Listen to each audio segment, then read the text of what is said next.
I will present before this chamber a short video containing documentation, footage, and statements directly connected to the ongoing efforts toward term extension and charter change.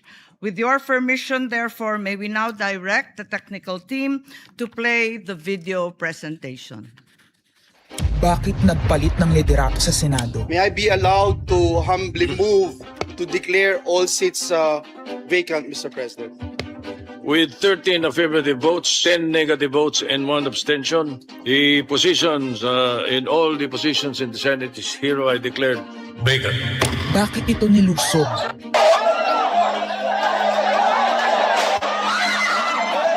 Bakit patuloy ang pananakot? Talagang garabalan, obvious na obvious, iniisa-isa ang majority. Bakit may panggigipit? Pinakakasuhan ng Ombudsman si Senator Rodante Marcoleta ng plunder at indirect bribery. Bakit may pambabaluktot ng kwento? Nililito nila ang publiko. Ang kainan ay naganap alas 4 ng hapon. Ang barilan alas 7. Pinagmamalaki nilang may nangangamusta. Si Camille Villar ang unang nag-update. Saka sila nagsi-reply. Last convo, 4 p.m. Next chat, 10 p.m. Bakit may demolition job? Bakit may pait? Bakit hindi matanggap? Napakaraming bakit. At narito ang mga sagot. Pero bago ang katotohanan, wasakin muna natin ang kasinungalingan. I, Alan Peter Shram Cayetano, having been elected to the position of Senate President, Hindi nagpalit ng liderato para sa impeachment. Hindi totoong pinapakalat ng mga nabulaga. Ito this time, medyo nagkabulagan. Ang impeachment ay labanan ng numero. Hindi ang mga Duterte aligned ang dapat mangamba, kundi ang mga sa umpisa pa lang ay may hatol na. Ang sinasabi, sir, ng ibang mga kritiko, itong Senate leadership shake-up ay tungkol lang daw sa impeachment. Lahat na i-connect. As I told you, may 12 kami. Si Bato is 13. So kahit nawala naman siya, ang pinag-uusapan dito is whether or not you will be able to get 16 votes. Hindi siya ang pagmumulan ng 16 votes. Wala siya doon eh. 12 kami. Bakit kami magkuku? May 12 na kami kung ang pinag-uusapan lang natin eh, impeachment. Actually, 9 lang ang kailangan para ma-dismiss. Yes, 12 kami. So it's more than the required votes. But that's not the point. Ang ano kasi, pinipilit nilang i-connect doon. Kaya ako natatawa. Where is the connection there? Gusto pang ipa-inhibit ang mga tinatawag nilang Duterte-aligned senators. Nananawagan pa ng partial kuno at pagiging patas. Pero sa publiko, may mga pahayag na hindi makakatakas. While VP Sara is in power, the threat of a full-blown Duterte comeback is still a very real and present danger. Bakit ganito ang desperasyon? Bakit hindi maikubli ang gigil? No. Bakit natataranta ang lahat? Mr. Speaker, I move to endorse to the Senate the resolution setting forth the articles of impeachment. Narito ang pagsisiwala. Noong April 22 sa Soler, nagkita si Tito Soto at House Speaker D para pag-usapan kung ano ang papakialaman sa 1987 Constitution habang nakaupo si Bongbong Marcos. Kasama ni House Speaker D ay si South Cotabato Congressman Ferdinand Hernandez. Kasama ni Soto ay ang dating Senate Secretary na si Mark Mendoza. Konas ang gusto nilang mode ng charter change. Muling isinusulong sa Kamara ang charter change o pag-amyenda sa konstitusyon sa pamamagitan ng Constitutional Convention. Is something big brewing inside the government to claims of a possible no-election scenario. Ang pag-aamyenda ng konstitusyon sa pamamagitan ng Constituent Assembly. At para makakuha ng suporta sa Senado at sa Kongreso, ito dapat ang mga nilalaman. Dapat ma-extend ang termino ng mga senador at congressmen na mawawala na sa pwesto by 2028. Ang eleksyon sa bawat senador ay magiging by region. Nagdiskusyon sila kung 2 o 3 senador per region. Kinompute nila kung mayroong 18 regions, nasa 36 o 54 ang magiging senador. Lumutang din ang usapang para hindi makaporma si Inday Sara sa 2028, gawing 50 years old ang edad ng pwedeng tumakbo. Pero nagpanukala rin si Soto na pwedeng gawing 35 years old para kay Vico Soto. dahil ipagmamayabang niyang kayang talunin ito si Inday Sara. Meron ako idadagdag maganda, Vicky. Ibaba natin ang edad ng presidente to 35. Magagaling ng bata ngayon eh. Magagaling eh. Ibigay na natin sa mga kabataan na pagpatakbo nitong bansa. Baka puro matino pa ilagay natin. Baka sabihin nila, Senator Soto, this is to siguro allow your nephew, ba, si Vico, na tumakbo. Sabi ko na Maging qualify. Ng ganun eh. Sabi ko na mag-iisip sila ng ganun. Hindi ko naisip si Vico rin. Ang impormasyong ito ay mula mismo sa kasama sa meeting. Kasama din nila ay isang congressman, isang gobernador, isang retired military officer, isang dating may mataas na katungkulan, at 5 mula sa private at business sector. Kaya ba binaliwala ang panawagan ng taong bayan? Kaya ba binaliwala ang paalala ng Iglesia ni Cristo? Hindi po nagbabago ang bilin ng Iglesia ni Cristo, Nelson, na ang Iglesia ni Cristo po ay tutol sa impeachment. Kaya ba nagtatapang-tapangan ang mga umaastang bida sa ginagawa nilang tunay na drama? Kaya ba nila sinasabing hindi sila natatakot sa eleksyon ay dahil alam nilang walang eleksyon na magaganap? Hindi po kami natatakot sa susunod na eleksyon. At ang boto sa impeachment ay refleksyon ng boto sa pagsira sa 1987 Constitution. Pabor ang karamihan sa mga pagbabago sa saligang batas, lalo na sa usaping ekonomiya. Ngunit kung papakialaman ng iilan ang konstitusyon para maghari-harian at para sa pansariling kapakinabangan, makapwesto ng matagal o mailuklok ang kamag-anak, humanda kayo sa galit ng bayan.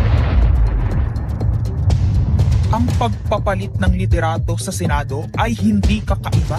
Ito ay nakabase sa prioridad at gusto ng mga senador. Bumabahana ng ebidensya laban kina Bongbong Marcos, Liza Marcos, Sandro Marcos at Marvin Romualdez. Kailangan ng may bayag sa Blue Ribbon Committee. Ipinangako na sa mga korap na mambabatas ang perang malilikom sa 2027. 2028 national budget. Dapat pigilan. 2028, alam natin that's the election budget, and it was assured to the congressman this will also be the CONAS budget. Nagiging isa ng malaking sindikato ang pamahalaan. Sinusuportahan ito ng mga dating kalaban, mga tinulungang manalo noong nakaraang eleksyon, mga may galit sa nagdaang administrasyon. Lahat sila kasama ng pinakamalaking troll farms at ilang bahagi ng mainstream media ay pinagagana ng 2 bagay. Pera galing sa korupsyon, galit sa mga Duterte. Mahalaga ang liderato ng Senado para sa mga korap at nakasandal sa mga buwaya ng kapangyarihan.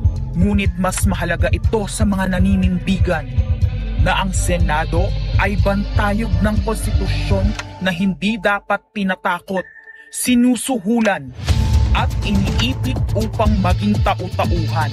Maaaring hati ngayon ang Senado. Maaaring kanya-kanyang bersyon ng kwento. Wala nang pakialam kung ano ang totoo. Isa itong indikasyon na gumagana ang demokrasya. Kailangan lang maalala ng bawat senador na kahit sila ay may kapangyarihan, hindi dapat nila malimutan magpakatao. Sa kabila ng lahat ng problema, pinakamababang halaga ng piso sa kasaysayan, mataas na bilihin at gasolina, kawalan ng trabaho, halos wala nang makain, nagpapakamatay na mga magsasaka. Ang inuuna ay politika, impeachment at kung ano-anong propaganda para mabalik ang kontrol sa Senado ng mga nangako na maisakatuparan ang pagpapahaba ng panahon sa kapangyarihan. Kung magde-deny yung mga nandoon sa meeting na yon at pabubulaanan yung aking sinabi, then sasabihin ko kung sino ang nagsiwalat sa amin. Kasi magugulantang ang buong bansa pag siniwalat ko kung sino yung nagsabi sa amin.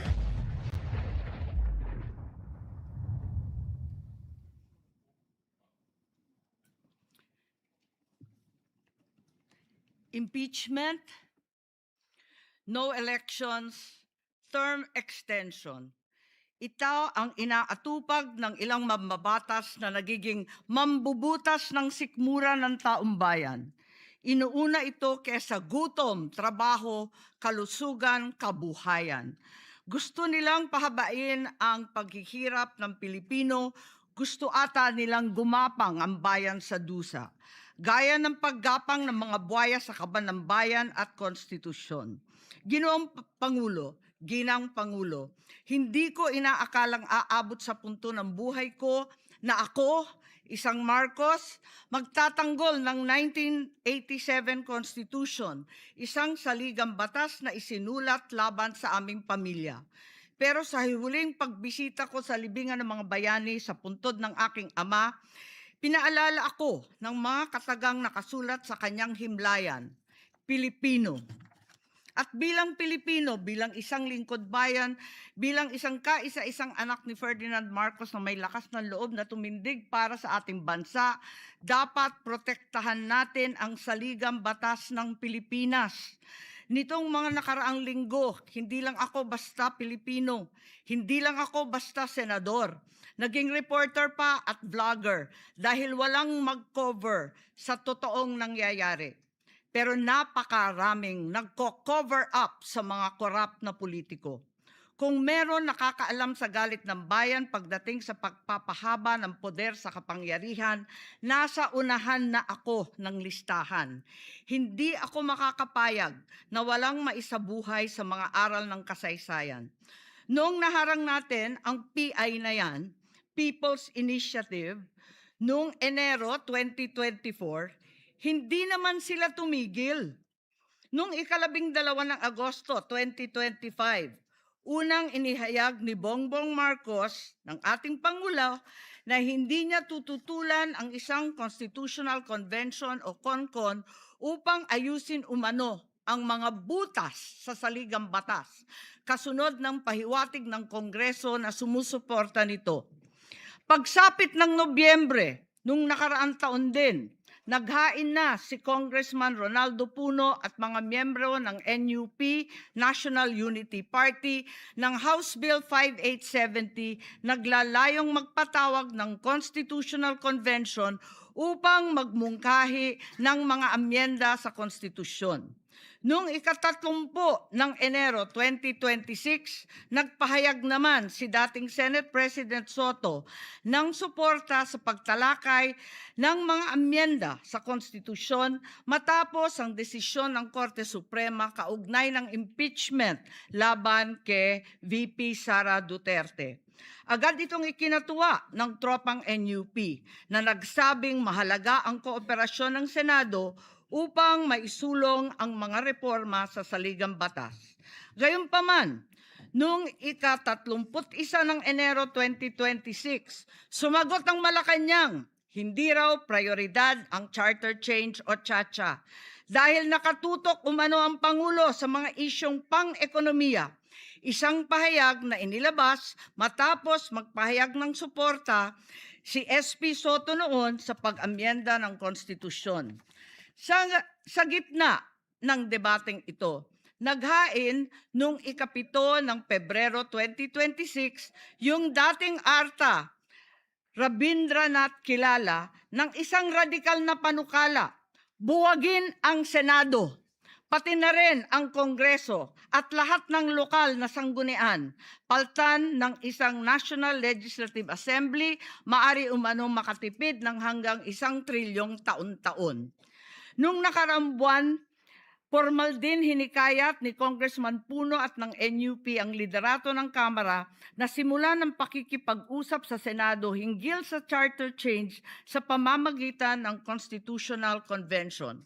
Ginamit pa nila ang pagiging bukas ni SP Soto sa constitutional amendments bilang oportunidad para sa koordinasyon ng dalawang kapulungan. Sa huli, noong 14 ng Mayo 2026, mariing itinanggi ng Malacanang ang akusasyon ni Senate President Alan Peter Cayetano na sinusubukan ng palasyo pahinain ang Senado. Binigyan diin ng palasyo na hindi pinag-uusapan ng CHACHA at inulit ang pananaw ng Pangulo na hindi ang pag-amyenda ng saligang batas ang sagot sa kasalukuyang problema ng bansa. Ngunit hindi ito ang nangyayari sa labas ng palasyo. Ang NOEL at term extension ay buhay na buhay sa mga patay na patay sa kapangyarihan. Pagkat sa kasalukuyang ika-20, ika-20 Kongreso, maraming panukalang naglalayong baguhin ang konstitusyon.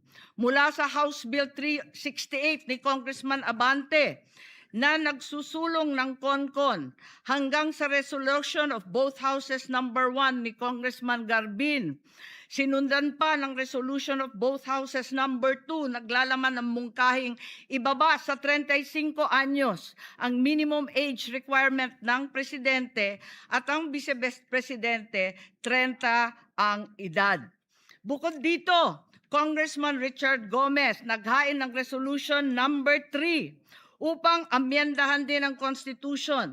Meron pang resolution number 4, nagmumungkahi gawing 3 taon na lamang, 3 magkakasunod na termino ang panunungkulan ng mga senador.